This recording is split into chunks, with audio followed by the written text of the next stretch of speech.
Long ago, in the shadowy world of Greek mythology, there prowled a beast so terrifying that even the bravest warriors trembled at the thought of him. His name was Cerberus, the monstrous hound of Hades. He was no ordinary dog. He had 3 snarling heads, each one filled with razor-sharp teeth, and a tail that writhed like a venomous serpent. His duty was clear and unforgiving, to guard the gates of the underworld. No spirit could escape, and no living soul could enter without facing him first. Cerberus was the perfect warden, a nightmare given form. Yet as with every legend, heroes arose who dared to challenge the impossible. The first was the mighty Hercules, son of Zeus, whose strength was said to rival the gods themselves. As part of his famous 12 labors, he was commanded to bring back Cerberus from the underworld. Armed with nothing but his courage and unshakable will, Hercules descended into the land of the dead.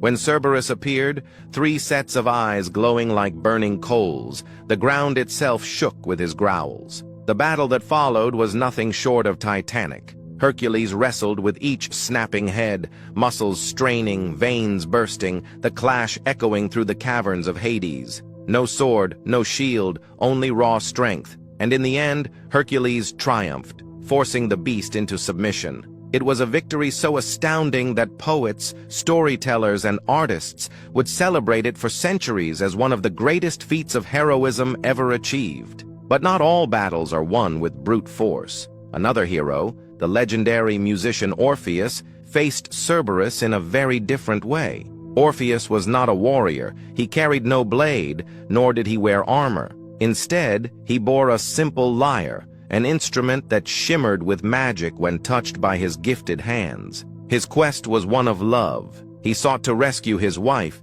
Eurydice, from the clutches of death itself.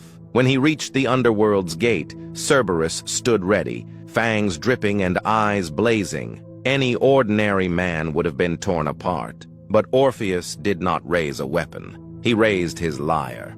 The first notes drifted like golden light through the gloom. The melody was so enchanting, so heart-stirring that the great hound's fury melted away, his 3 heads lowered, ears softening, until the beast collapsed into a peaceful slumber. The gates of Hades opened silently before the power of music, and Orpheus walked past unharmed. Where Hercules had conquered with force, Orpheus had conquered with beauty. Cerberus himself came from a terrifying family. His brother Orpheus, a 2-headed dog, was equally fearsome, and both were children of Typhon and Echidna, monsters whose very existence embodied chaos. Yet it was Cerberus, the 3-headed guardian, who stood as the eternal symbol of the boundary between life and death.